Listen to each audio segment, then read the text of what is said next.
So, the source for all of this is, of course, the Quran itself, and I want to go back and see what the Quran itself has to say about these two higher types of knowledge. The Quran is the speech of God. It's also speech about God. In fact, it's entirely about God, and the other themes simply exist there to elucidate its central concern. But how is this Quranic God to be known?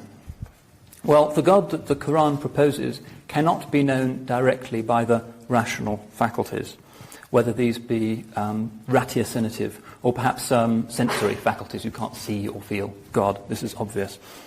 And the best known proof text for this is Surah 7 verse 143. And when Moses came to our appointed place and his Lord had spoken to him, he said, "My Lord, show me yourself that I may look upon you." He said, "You will not see me, but look at the mountain. If it stands still in its place, then shall you see me." And when his Lord revealed his glory to the mountain, he sent it crashing down. And Moses fell down in a swoon. And when he woke, he said, "Glory to you, I turn to you repentant, and I am the first to believe." In other words, you can't see God. One of the great revelations on Sinai is that God does not reveal himself in that crude way. So what does this tell us about our ability to know God? We cannot perceive his essence. It's simply too glorious. A famous hadith tells us that God is concealed behind 70,000 veils of light. And were they to be lifted, the flashing lights of his face would destroy anyone who looked upon him.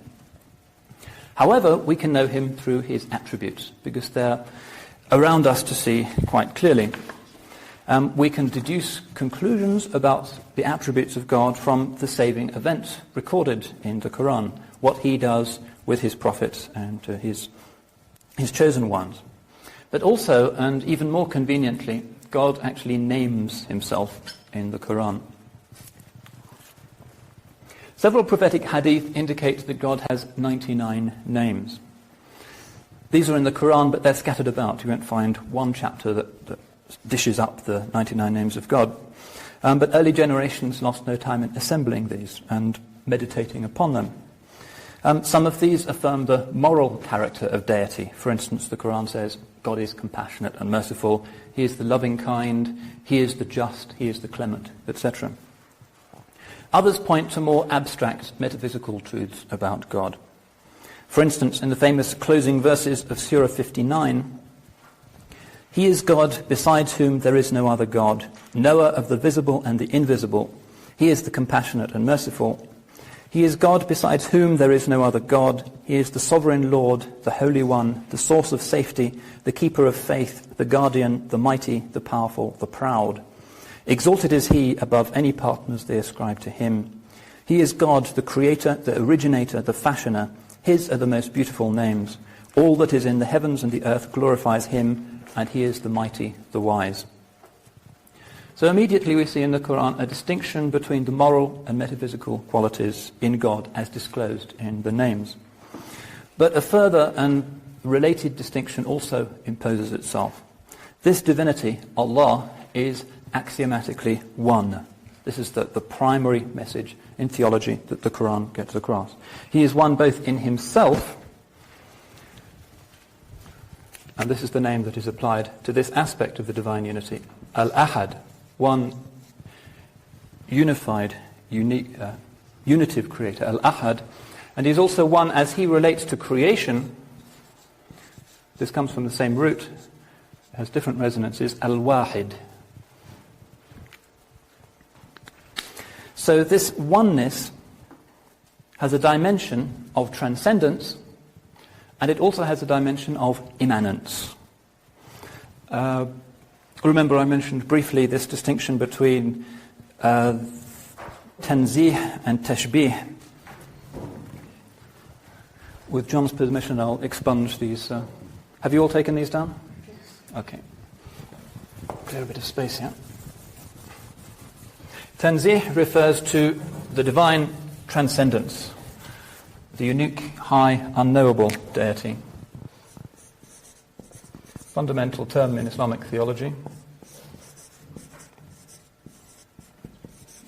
And The term in which it exists in a kind of dynamic tension is tashbih, which is the divine immanence. So if you look at the handouts, I've dug out a few Quranic quotes here. The first one, God is beyond everything that they describe. Can't be put into words, the unknowable God. But wheresoever you turn, there is the face of God. That's the second register of the divine oneness, which is tashbih.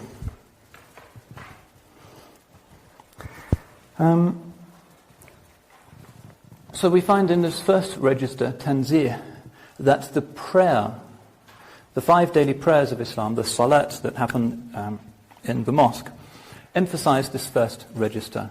The keynote of the prayer is this constantly repeated phrase, Allahu Akbar, the non-comparative comparative God is greater, which is referring to the divine transcendence and God as Al-Ahad. In other words, he is greater than whatever we can assert about him, and greater than any conceptualization that we might have of him. So this divine transcendence is written into the most fundamental devotional practice of Islam, and it's also a key Quranic postulate which emphasizes the gulf between the absolute and ever-living God on the one hand and the relative contingent nature of creation. Between the two, there is no commensurability, no common measure. In the second register, we find the Quran balancing it with some clear assertions of the divine proximity. I mentioned one from this handout. We also find, for instance, famously in Surah 50, verse 16, we, i.e. God, are nearer to man than his jugular vein. In Surah 8, verse 24, God stands between a man and his heart. Verses speak of God's hand, his face, and so forth. These anthropomorphisms are, of course, to be understood only metaphorically. And the Quran also introduces a concept which is the unfolding of the tashbih, of the immanence, which it calls barakah. I don't know if some of you got to see a movie that appeared 2 or 3 years ago by Coppola, which is called Barakah. It was shot in 70mm, and really to get the impact of it, you have to see it on a proper big screen. And it's a narrative-less sequence of incredibly beautiful images that attempt to convey, in as much as the silver screen ever can, the sense of the sacred. This idea, as we look, for instance, out of our windows here at Dar al-Islam and see this staggering scenery, that there is something infused into the natural world that is not of this world, but that recalls the presence of the divine and invites us towards it. And this concept of barakah is a key Quranic term. And in fact, Coppola noted that he'd borrowed this term specifically from the Quran and from Islamic spirituality. The usual translation of this term is blessing or grace, but that doesn't exactly get across the almost electrical quality of this force.